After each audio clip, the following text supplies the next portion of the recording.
When I was 7, my father brought home a beautiful lady who gave me a box of mangoes. That day, my mother watched me happily eating those mangoes while she signed her name on the divorce papers. After that, she jumped off the roof of our building. From then on, mangoes became the nightmare of my life. So on my wedding day, I told my husband, Alan Holt, if you ever want a divorce, just give me a mango. Alan pulled me into his arms. Quiet. From then on, mangoes became off limits for him too. On Christmas Eve of our 5th year of marriage, Alan's childhood sweetheart, Larissa Fenimore, left a mango on his desk at the office. The very same day, Alan announced he was cutting ties with Larissa and fired her from the company. That day, I truly believed he was the man I was meant to be with. Half a year later, I flew back from overseas, having just closed a partnership deal worth about $200 million.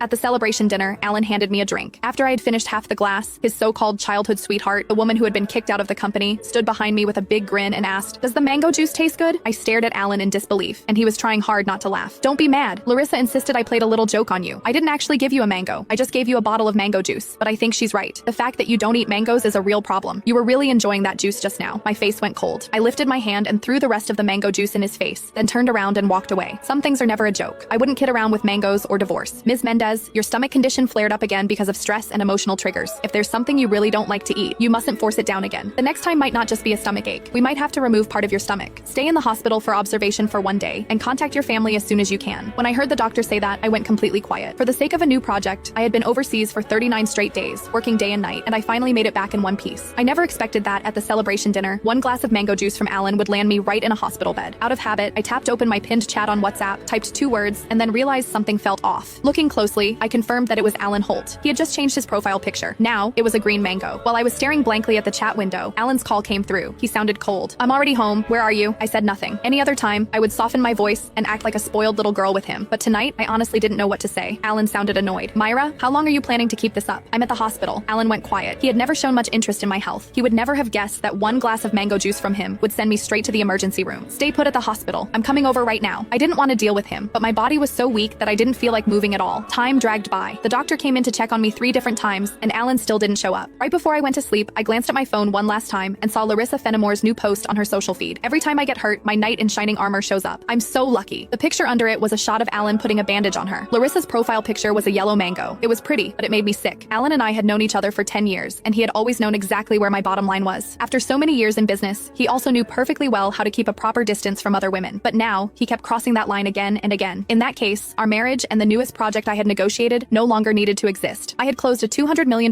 deal in West Arkin that could have changed the company's future, but at that moment, it didn't matter anymore. When I woke up the next morning, Alan hadn't sent a single message or made a single call. I wasn't even angry. After the follow-up check confirmed I was fine, I went straight home to a 5,300 square foot luxury villa that Alan and I had bought the previous year. 7 years ago,